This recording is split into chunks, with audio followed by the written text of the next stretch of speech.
धन ऐसी चीज है कि इसके बगैर काम चलता नहीं।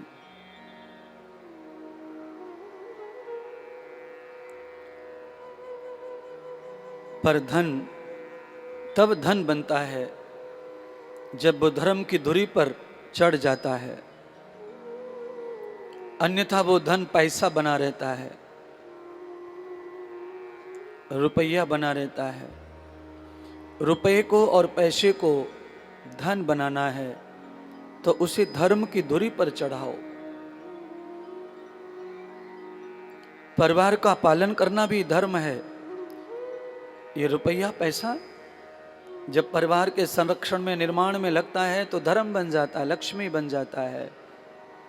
समाज का निर्माण करना, समाज का पोषण करना भी आपके पैसों से, तब भी आपका पैसा धर्म बन जाता है और वो धन बन जाता है।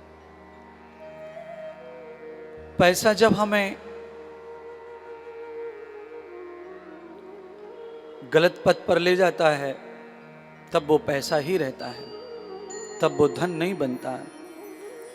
क्योंकि पैसे को, रुपए को धन बनाने के लिए धर्म की परीक्षा से गुजरना पड़ता है। लाखों करोड़ों में लोग खेल रहे हैं, पर पैसों में खेल रहे हैं, रुपयों में खेल रहे हैं। उनका रुपया, उनका पैसा धर्म की धुरी पर नहीं चढ़ा, इसीलिए उन्हें कोई धनवान कहे, पर यह व्यासपीठ उन्हें धनवान नहीं कहती। पैसे वाले हैं, पैसे वाले रहें, पैसे वाले होंगे। और ये सब बातें किसी और को नहीं सुनाई जा रही हैं, आपको सुनाई जा रही हैं। कुछ लोग होंगे जो टीवी पर सुन रहे होंगे कथा को वो भी ये सुन रहे होंगे। धन की 3 गति हैं। सबसे बढ़िया गति, उत्तम श्रेष्ठ गति धन की है, धन का सदुपयोग करो, भोग करो उसका। धन की दूसरी गति है, अपने उपयोग से, संयोग से बचे तो धन का दान करो। ये 2 गति अच्छी हैं। तीसरी गति धन की नाश है। ये 3 मार्ग बताए हैं मनुस्मृति में। धन के 3 रास्ते हैं। भगवान श्री कृष्ण भी गीता में धन के मार्ग बताते हैं। तो उत्तम मार्ग तो है खर्च करो। खर्च कैसा करें? दारू पिए और ज्यादा खर्चा धन का करना है तो जुआ खेलो, जल्दी खर्च हो सकता है। 1 मिनट में हो सकता है, 2 मिनट में पूरा धन खर्च हो सकता है। एक ही दांव पे सारा धन लगा दो, बीवी बच्चे सहित लगा दो, सब खत्म हो जाए। पर महर्षि शास्त्र ऐसा नहीं कहते। हमारे महर्षियों ने और शास्त्रों ने ऐसा नहीं कहा। उन्होंने कहा धन को खर्च करो। कहाँ करो? सदुपयोग करो, सद्भोग। धन का सद्भोग सबसे ज्यादा क्या हो सकता है? धन का सद्भोग सबसे अच्छा अगर कुछ हो सकता है तो वो ये है, ये जो इस समय खर्चा हो रहा है, ये सबसे उत्तम मार्ग है धन को खर्च करने का। इसमें धन कई गुना तो होता ही है, साथ में वर्तमान में धन खर्च होते होते भी खर्च करने वाले को सम्मान, प्रतिष्ठा प्राप्त होती है। अब आप इससे भी ज्यादा धन खर्च करके जुआ में आ जाओ, आपको कितना सम्मान मिलेगा? अड्डे से जब निकलोगे बाहर तो आपका सम्मान आपसे चलेगा नहीं, शायद इतना लोग सम्मान देंगे। और आप 10 करोड़ हार के आ जाओ, फिर घर पे सम्मान मिलेगा, बीवी सम्मान देगी, फिर बच्चे सम्मान देंगे, रिश्तेदार सम्मान देंगे, अड़ोसी पड़ोसी सम्मान देंगे, और पुलिस के हत्थे चढ़ गए तो पुलिस भी भारी भारी सम्मान देगी। पर आपने ये जो खेला है, ये जो कथा रची है, इसमें आपको जो मिलेगा वही आपको वास्तविक सम्मान देगा, आपकी वाह वाह करेगा। चाहे कितना भी आदमी नास्तिक हो, वो भी यही कहेगा कि तुमने अच्छा काम किया है। चाहे वो खुद कितना भी नास्तिक है, उसको ये काम बिल्कुल पसंद नहीं है, पर तुमको ये धन्यवाद जरूर देगा। इसीलिए जीवन को, समय को और धन को सही जगह खर्च करो।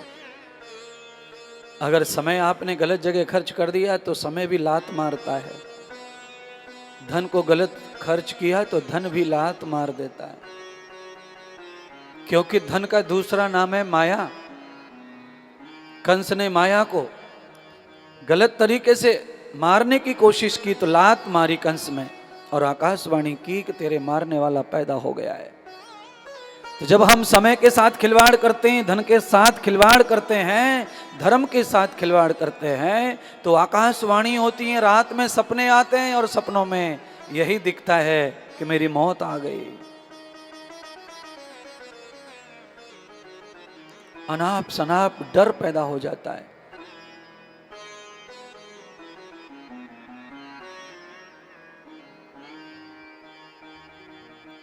उस डर से निकलने के लिए है ये धन खर्च करने का मार्ग। बढ़िया से बढ़िया घर होना चाहिए धन का पहला। भगवान बड़े खुश होते हैं इससे, और ये सदुपयोग है, ये उत्तम गति है धन की। समाज के काम आए, वैचारिक रूप से आए, अन्न के रूप से आए, वस्त्र के रूप से आए, शिक्षा के रूप से आए,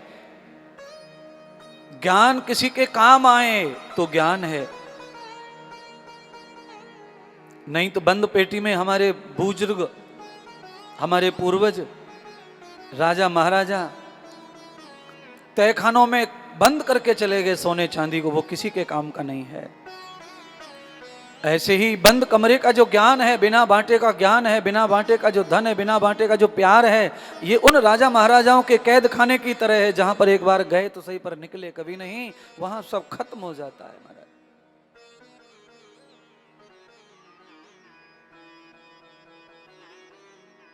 इसलिए आपसे अनुरोध कि आपके पास भगवान ने दिया धन है, आपके पास में दिया हुआ ज्यादा बड़ा मकान है, आपके पास में आपके यूज से ज्यादा कोई भी चीज है, उस पर समाज का अधिकार है, उस पर राष्ट्र का अधिकार है, उस पर किसी विद्यावान ज्ञानी का अधिकार है। अगर वो उनके अंडर आएगा तो आपका बचा हुआ सामान कई गुना हो जाएगा, आपका बचा हुआ मकान कई लंबे समय तक चलेगा, आपका बचा हुआ आसन लंबे समय तक टिकेगा, आपका बचा हुआ धन लंबे समय तक गति देगा, ऐश्वर्य देगा, संपन्नता देगा, और दिन प्रतिदिन लक्ष्मी का स्वरूप बनकर वो धन पुजता रहेगा आपका। देखिए पत्थर बहुत जगह लगते हैं। एक पत्थर ऐसा है जो अयोध्या में लग रहा है राम मंदिर में, एक पत्थर ऐसा है जो बिहारी जी में लगा हुआ है, एक पत्थर ऐसा है जो अभी अभी उज्जैन में लगा है। ये सारे पत्थर वही हैं जिन पत्थरों से तुम्हारे घर की चौखट बनी है। तुम्हारे घरों में सीढ़ियों में लगा है वही पत्थर है, पर सही जगह पर लगा, सही समय पर सही जगह पर लगा तो उस पत्थर की क्या महिमा होगी। उस पत्थर की महिमा देखो कि रात दिन उसका ऐश्वर्य बढ़ता चला जा रहा है, बढ़ता चला जा रहा है। और उसी में से एक टुकड़ा आपके शौचालय में लगा दिया है चौखट में नीचे किसी ने, उस पत्थर की वैल्यू देखो। आदमी उस पत्थर से गुजर के आए तो पैर धोता है, वही पत्थर, जगह बदल गई, महिमा बदल गई। ऐसे ही समय और धन, व्यक्ति ये समय के साथ, जगह के साथ उनकी महिमा का वर्णन करते हैं। आज व्याख्यान में वही चल रही थी कि अपने समय का, अपने धन का अगर सदुपयोग नहीं हुआ तो वो तुम्हें लात मार देगा और तुम्हारे संपूर्ण ऐश्वर्य को नष्ट कर देगा। इसलिए सभी को ज्ञान मिला है, जरूरत से अधिक जो भी है वो समाज के लिए, आवश्यकता जिनको है उनके लिए है, ऐसा समझकर उसका सदुपयोग करो। धरती केवल ऐसी है जो अजन्मा है। धरती से बना हुआ मकान, दुकान, होटल, पर्वत, बंगले, ये सभी नश्वर, ये मिट्टी का अंग होके भी इनकी आयु बहुत कम है। और जब धरती मिट्टी के रूप में बनी रहती है तो अजन्मा है, अनंत है, अनुपम है, इसका कभी नाश नहीं है। पर इसकी ईंट बनाकर जब घर में लगाओगे तो उसका नाश अवश्य होगा। इसलिए आपकी संपत्ति का नाश ना हो, वो समाज के, राष्ट्र के काम आए तो उसे बुद्धिमता से सदुपयोग करो उसका।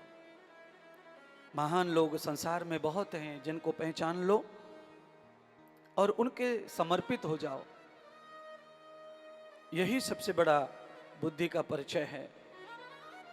महर्षियों ने हमें इतने ग्रंथ दिए हैं, इतने उपनिषद दिए हैं। जो चीज हमें कठिन लगे उसे छोड़ते जाओ, जो सरल लगे उसे पढ़ते जाओ, सीखते जाओ और अच्छा पथ, अच्छा मार्ग चुनो। मानवीय जीवन पुनः पुनः प्राप्त नहीं होगा। हमारे जीवन में इतनी गलतियां, इतनी त्रुटियां, इतने अपराध, इतने पाप गम्य हो जाते हैं जिनको हम समझ नहीं पाते। उनके कारण मनुष्य बनना दुर्लभ है दोबारा। इस बार जो मौका मिला है, इस मौके को मत चूकिए और इसे कृतार्थ कर लो, अपने जीवन को धन्य कर लो। कि धन से बिस्तर मिल जाए और धन से बिस्तर मिल जाए और पर नींद को तरसे नैना, और किसी किसी को कांटों पे चलकर आए दिल में चैना। किसी किसी को कांटों पे चलकर आए दिल में चैना। हाँ, किसी किसी को कांटों पे चलकर आए दिल को चैना। ओ धन से बिस्तर मिल जाए, धन से बिस्तर मिल जाए पर नींद को तरसे नैना। नींद को तरसे नैना, ओ नींद को तरसे नैना, नींद को तरसे नैना। किसी किसी को कांटों पे चलकर आए दिल को चैना। किसी किसी को कांटों पे चलकर आए दिल को चैना। किसी किसी को कांटों पे चलकर आए दिल को चैना। इन पंक्तियों को समझो। देखो, ऑटो रिक्शे वाला खड़ा होगा चौराहे पर, 20 मिनट सवारी नहीं मिली तो उसी ऑटो में लेट जाता है और खर्राटे मारता है।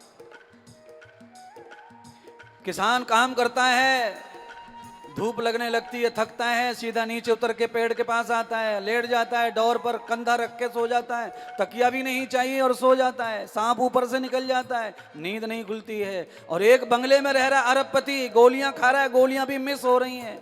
12 बजे के बाद गोली भी काम करना बंद करती है। कई बार उठ उठ के दवा खानी पड़ रही है, नींद नहीं आ रही है। इसीलिए धन का काम धन करेगा, पैसे का काम पैसा करेगा। पैसा जब धर्म में जाएगा तो धन बनेगा, अगर पैसा धर्म में नहीं गया तो वो पैसा ही रहेगा। और जब पैसा रहेगा तो पैसा तमाशा होता है, पैसा और कुछ नहीं होता है। आपने गाना सुना होगा, फिल्म वालों ने लिखा है, देख तमाशा पैसे का, देख तमाशा पैसे का। पैसे का तमाशा क्या है?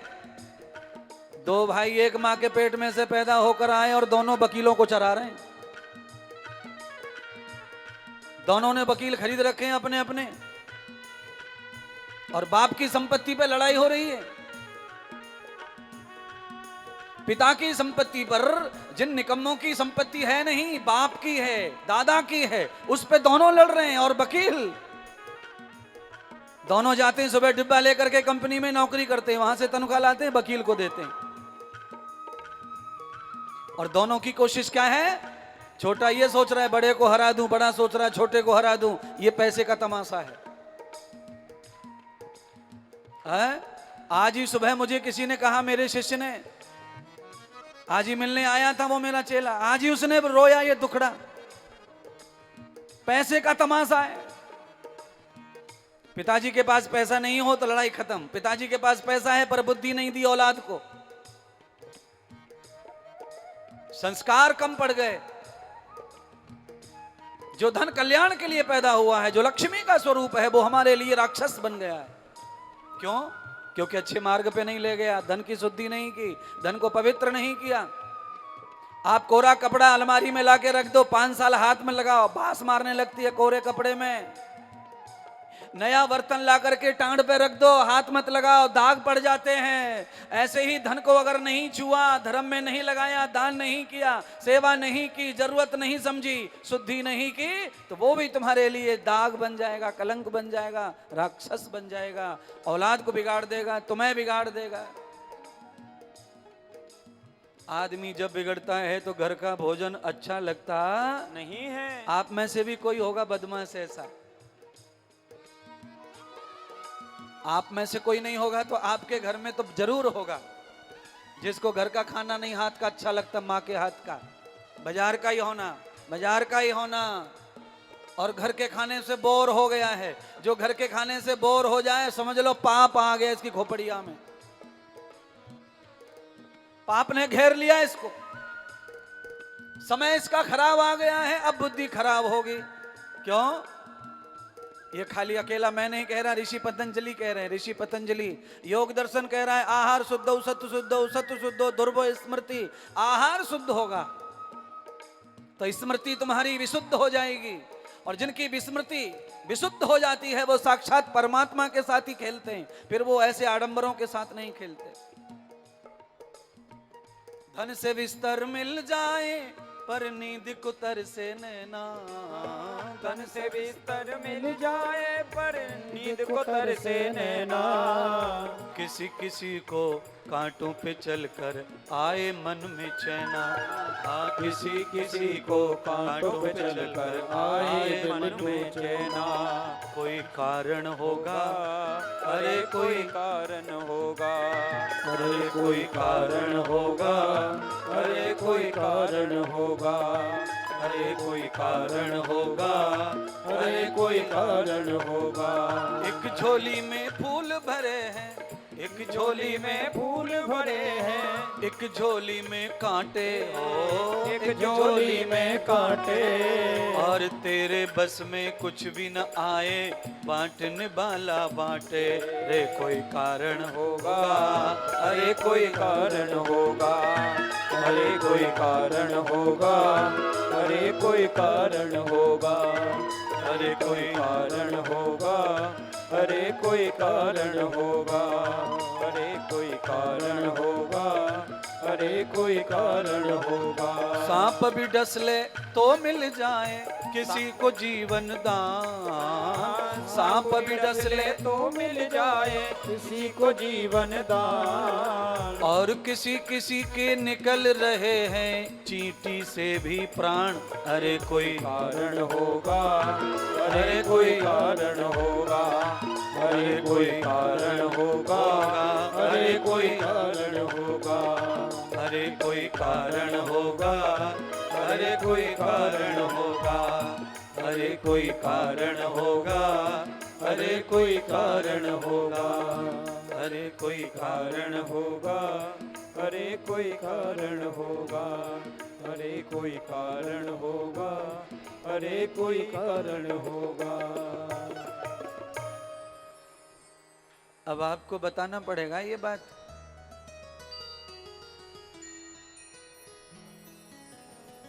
आप में से 2-4 लोग जरूर ऐसे होंगे जिनको नींद की दवा लेनी पड़ती है,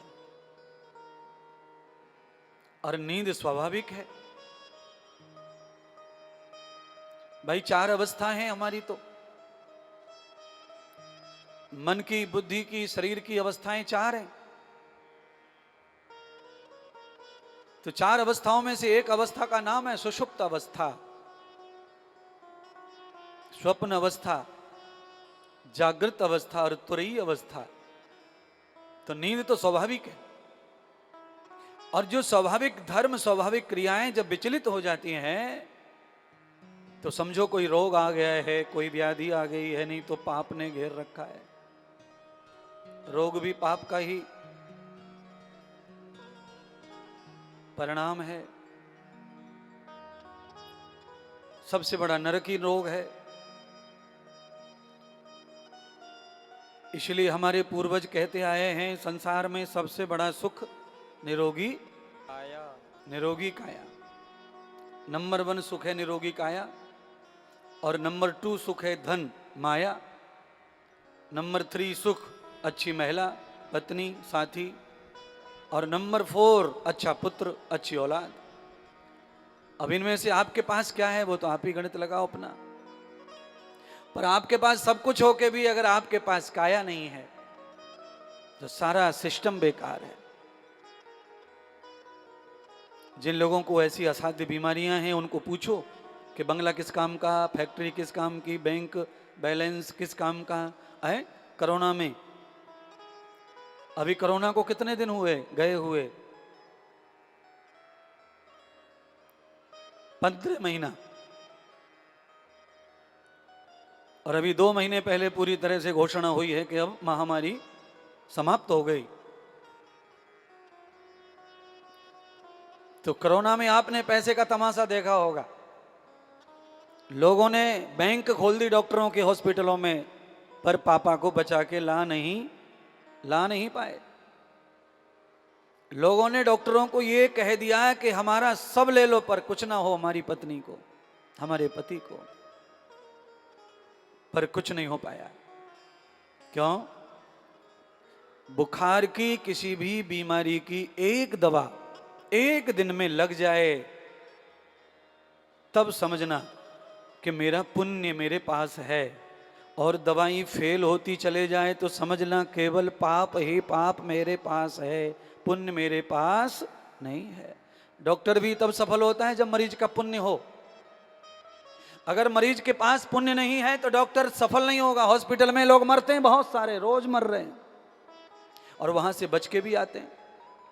बचने के लिए जाते हैं पर कुछ लोग मर के लौटते हैं, कुछ लोग बचने के लिए जाते हैं बच के आ जाते हैं। जो बच के आ जाते हैं उनके पास क्या है? पुण्य। और जो बचने गए थे मर के आए उनके पास क्या था? पुण्य नहीं था, खत्म हो गया। और जब पुण्य समाप्त हो जाता है तो जीने का समय समाप्त हो जाता है। फिर पाप का फल आता है, मृत्यु आती है, और मृत्यु के बाद में पाप के शरीर मिलते हैं। और पाप का शरीर क्या मिलता है वो आप सब जानते हैं। पाप का शरीर क्या हो सकता है? आप ही बताओ, पाप का शरीर क्या है? कीट पतंग, कई जानवर, कई पशु, कई पक्षी, पेड़ पौधे, ये सब पाप का फल भोग रहे हैं बंधुओं। और मेरी भावना आपके प्रति ऐसी है, पूरे जगत के प्रति ऐसी है कि कोई भी पाप का भागी ना बने। सबके पास में योग्य सत्कर्म हो, योग्य शुभ कर्म हो। उनके पास में योग्य शुभ कर्म सत्कर्म होते हैं तो उनका धन लक्ष्मी बन जाता है। और जब लक्ष्मी धन बन जाता है तो फिर बालक को खतरा नहीं रहता। बालक प्रसन्न, आनंदित, स्वतंत्र, स्वच्छंद रहता है। अगर आपको मेरी बातों का कुछ समझ में कम आ रहा हो तो अपने गोद में जो बालक है उसी से अंदाजा लगा लो। माँ की गोद में बालक जब चला जाता है तो वो पूरी तरह सुरक्षित हो जाता है। कपड़े बदलने से लेकर, भोजन से लेकर, निद्रा से लेकर सारी चिंता माँ को होती है। और आप जानते हैं सारी माताएं अपने बच्चे को सुलाती हैं, उसके बाद ही सोती हैं, खिलाती हैं बाद में खाती हैं, निल्हाती हैं बाद में नहाती हैं। ये माँ का धर्म है। माँ जब इतना उपकार करती है तो मैंने आज के प्रवचन में कहा कि धन भी माँ के समान है। धन में माया समाई है, और माया जब पवित्र हो जाती है तो माँ बन जाती है, और माया जब अपवित्र हो जाती है तो माया ही बन जाती है। और माया जब बन जाती है तो तुम्हें नचाती है, और माया जब माँ बन जाती है तो तुम्हें अनंत आनंद प्रदान करती है। और ये सब धन से हो सकता है, पैसों से ये संभव नहीं है। पैसे का नाम धन है, रुपया है, द्रविण है, ये सब नाम है। जैसे औलाद है, बेटा है, पुत्र है, तो जैसे औलाद में पुत्र उत्तम नाम है, ऐसे ही पैसों में धन उत्तम नाम है। पुत्र की प्रवृत्ति, पुत्र का गुण, पुत्र की परिभाषा अलग है, बेटे की परिभाषा अलग है, औलाद की परिभाषा अलग है। ऐसी पैसे रुपए की परिभाषा अलग है और धन की परिभाषा अलग है।